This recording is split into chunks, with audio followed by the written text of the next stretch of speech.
You know, it's safe to say that the Nintendo Switch's first year has been outstanding, managing to outsell the Wii U's lifetime sales within that period, and releasing numerous fantastic games that'll be remembered for years to come. It's difficult to say if 2018 can reach the same highs as 2017 did, but hey, surprises are bound to happen these next few months, though at present, there's still a good number of Switch games to look forward to this year, from what we currently know of. Before we begin, some rules for this list. Number 1, no ports/remasters will be included, so I won't include Donkey Kong Country Tropical Freeze, The World Ends With You Final Mix, Hyrule Warriors, or any other game that's just a re-release of an older game. Number 2, these games must be slated for a Western release in 2018, regardless of how likely it'd slide for next year, which is why I won't be including Metroid Prime 4, Bayonetta 3, the main series Pokemon game, and Shin Megami Tensei 5, because as promising as they sound, it's too uncertain if they're even out for 2018. Number 3, this list is applicable as of the 13th of April 2018, so if the main series Pokemon game is announced months after this gets uploaded and is out for later this year, well, that's why they're absent. And finally, number 4, this is all just personal opinion, as I'm sure the ranking of these upcoming games will differ from a majority of people. But enough rambling, let's go. Number 10, Bloodstained Ritual of the Night. Aiming to be a spiritual successor to Castlevania, produced by the series' former lead producer, Koji Igarashi, he's best known for his work on some memorable games such as Symphony of the Night and Order of Ecclesia. As expected, Bloodstained will follow Castlevania's footsteps, with the Metroidvania style of exploration that consists of traversing through numerous rooms, defeating enemies, seeking items, and customizing a multitude of weapons and armor. Though it's not without its own new spins to it, such as the game's protagonist, Miriam, having the ability to gain new skill sets out of found crystals that enter her body. It is uncertain how much the game is finished in time for a 2018 release, let alone if the game will live up to its legacy of being a spiritual successor to Castlevania, but the recent Kickstarter development updates have showcased aspects of the game that are looking shipshape, with longtime Castlevania composer Michiru Yamane making progress for another possibly killer soundtrack and the continuous gameplay footage that seem more and more refined by each update. Combined with the numerous stretch goals, only time can tell if it can live up to its full potential. Number 9, Nintendo Labo. Staying true to the company's initiative to form innovative game ideas, they once again caught us off guard with a unique way of playing games in relation to arts and crafts with cardboard. Nintendo Labo is a planned series of Labo kits that contain pre-made cardboard designed to be cut out and crafted into various objects to be built around the Switch's screen and Joy-Cons. The first to be released is the Variety Kit that constructs 5 types of individual Toy-Cons, which are a remote-controlled car, a fishing rod, a toy piano, a motorbike, and a house with a coin slot. Whilst the second Labo kit is designed to be crafted into a full mech suit, which has a big resemblance to the cancelled Project Giant robot designed by Miyamoto for the Wii U. There are more Labo kits to be released in the future, so there's bound to be some creative juice flowing for more ways to play. One area of concern I do have though, is that it will be seen as a mere novelty after a short amount of time, rather than something to keep coming back to. However, I'm very sure it'll be a massive hit with the younger audience, and even appeal to those who were once into crafting objects, which is primarily what Labo sets out to do. Sure, it's not for everyone, hence why it got announced in its very own Nintendo Direct, but it's one that many of the creative type will want to keep their eyes out for. Number 8, Runner 3. The only game that was highlighted in last year's upcoming Switch video has been delayed to 2018. Although what has been shown since then has been quite minimal, it doesn't change how much fun the game is setting out to be. Runner 3 retains the same perfection-timed platforming the original and its sequel achieved, alongside eccentric additions to liven up the formula, even more so than the last game. Commander Video's jumping, sliding, kicking is back, but his arsenal now includes the double jump and riding vehicles, alongside branching pathways and interacting with NPCs to add more complexity to the level structure. There's also other gameplay styles implemented to add further diversity, like the driving segments of boss encounters. Assuming it won't be too carried away with these styles, they seem to be welcome additions to add more to its package. Oh, did I not mention how good its presentation looks by blending rich backgrounds and chiptune sounds? Nah, don't think I did. With the game having been confirmed to have finished development with a planned release date of being May the 22nd, I'm pretty certain Joyce Divisions will deliver a standout game for the Switch's library. Number 7, Fire Emblem. How time flies. over a year since January's 2017 Fire Emblem Direct, we've had a full remake of a Japan-only game, a Warriors game, and a hit mobile game, yet we've received no word about what's to be expected from Fire Emblem for the Switch, other than it's slated for a 2018 release. It's currently speculated to be more in line with the Ateliers' Fire Emblem games, which were the last two big console entries with 2005's Path of Radiance and 2008's Radiant Dawn. Though, because it's been a full decade since the last one, and with how much the series has evolved from a huge resurgence from Fire Emblem Awakening in 2013, it could implement gameplay, story ideas, and features that are influenced from the recent Awakening and Fates, such as the casual mode, and maybe pairings. Though hopefully it won't alienate from its classic roots too much to the point where old fans can't find much of a connection to it. I mean, was Phoenix mode really necessary in Fates? Oh well, whatever the outcome, I trust Intelligent Systems to deliver another solid entry to the tactical RPG series, especially with all the refinements of the console Fire Emblem games thanks to the Switch's capabilities.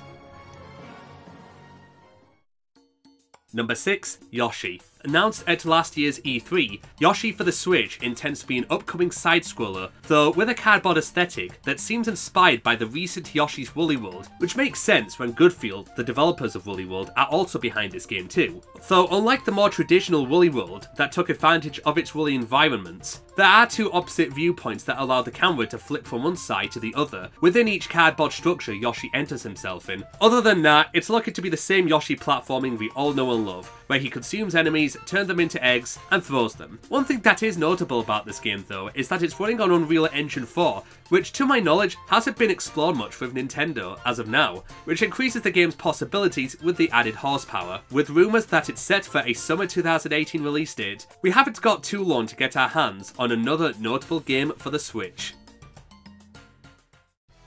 Number 5. Mario Tennis Aces. The Mario sports games are at their best when they not only put a fun spin on a sport, but introduce a diversity of modes to keep the fun and longevity to last, and Mario Tennis Aces is promising in all those areas. Unlike the lackluster Mario Tennis Ultra Smash released in 2015, Aces doesn't seem like an afterthought. Aside from the vibrant feel of how the game is presented, Aces will implement some fresh movesets to further its strategy in normal tennis play, primarily with zone shots, which make use of the gyro controls in the Joy-Cons to aim at the desired area the tennis ball will hit, and a character gauge to have the player earn the ability to pull off special shots that can even break an opponent's racket. So matches don't look to be just mindless tennis rallies that's reliant on Mega Mushrooms. It is notable for the inclusion of a full story mode, which has never appeared in any Mario Tennis game since Mario Tennis Power Tour released way back in 2004. The story mode itself is expected to contain many mission types and bosses in a wide range of environments, such as the forest and jungle areas. With all that said, we can only hope that this paves the way for more Mario sports games as good as the ones in the GameCube era, as well as more Waluigi goodness.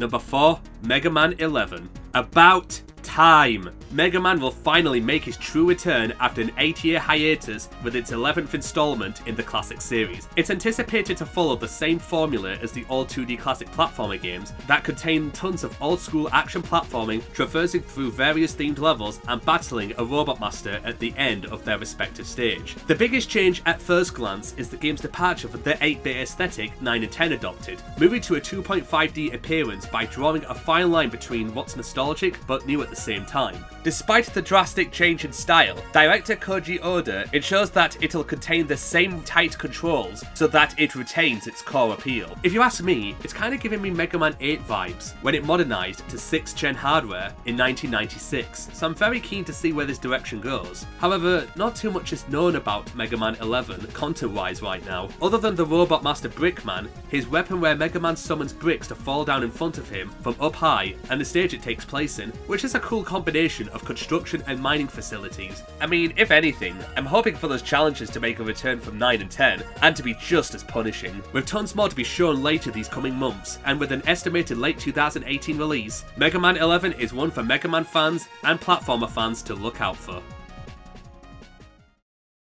Number 3. Octopath Traveler. The Nintendo Switch has a great selection of quality JRPG titles, and Octopath Traveler is all set to be another addition to it. Developed by Masashi Takahashi and Tomoya Asano, who previously worked on the Bravely series for the 3DS, this puts players in the role of 8 different characters who start off their story through different perspectives, with presumably some having connections to other characters the further the story continues. It sports a HD 2D art style that's reminiscent of the 90s era sprite-based JRPGs, yet is very unique for how shaded every single model is, especially when viewed from a multitude of angles in the locations and battles. Speaking of that, the turn-based battles are to be just as fulfilling, where the players can attack multiple times depending if they are equipped with enough boost points, as well as to increase defense or the potency of an ability. Each of the 8 characters have their own trait that helps them stand out, such as Primrose gaining the ability for characters to follow her and summon them during battles. Not to mention the implementation of jobs in battle, where characters start from scratch, but as additional jobs increase, so will the dozens of strategic options to suit a player's style of battling. There was a demo that was released last September for the Switch eShop, which gives a good taster of what to expect, and has the ingredients to be another winner in the RPG lineup for the console.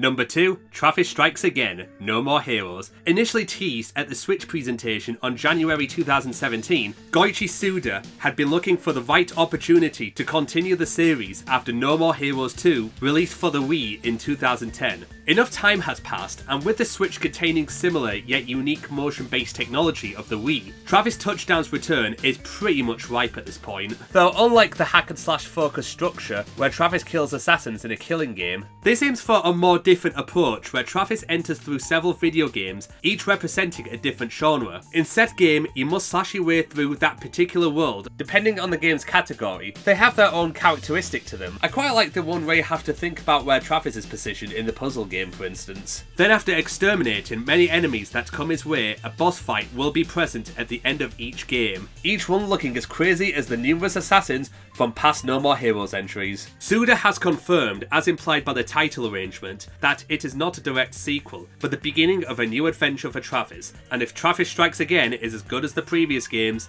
let's hope for more insane hack and slash to come in the form of No More Heroes 3. Hopefully in a few years' time, but we'll see.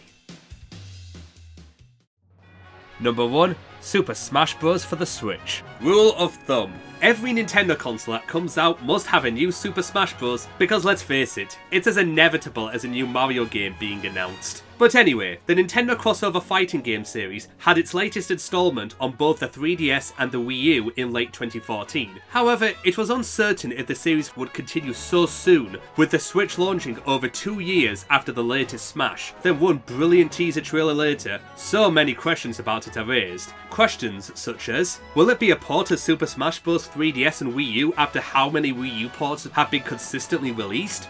Will it be a new game, despite the short time frame between Smash Bros. Wii U to Smash Bros. Switch? And if so, what direction is it going to take with a yet-to-be-confirmed role Sakurai is playing? As of right now, none of this is clear. So you know what? I'm going to give my prediction. I'm going to believe it will be a new game, but a soft reboot that refines the controls, mechanics and content of Smash Bros. Wii U. The characters present will be borrowing from their traits from their most recent releases, such as Link's Breath of the Wild appearance, and it's a given Mario will borrow a lot from his Odyssey appearance, with a huge potential for new movesets, such as maybe replacing Flood with Cappy for instance. This is even more emphasised with how much has changed with the company from the Wii U era to moving forward with the Switch, and after the success of its first year, whether it be reinventing franchises beyond our expectations, or developing all-around great games, I have a feeling that Smash Bros. For Switch is going to do the same thing, only for the Switch's second year in late 2018, which is why it is ranked as high as number 1. But we haven't got too long to wait to finally see it in action, as Nintendo has announced that they will be unveiling it at E3 2018, during the Splatoon 2 World Championship, where both events are to air on a live stream on Nintendo's YouTube and Twitch channels. Soon, we ought to brace ourselves for some potentially mind-blowing character reveals, because the hype is on. Well, thanks so much for watching. Let us know in the comments what Switch games you're looking forward to this year, and be sure to subscribe for more Project Falcon Punch videos, because more will be coming from us in the foreseeable future.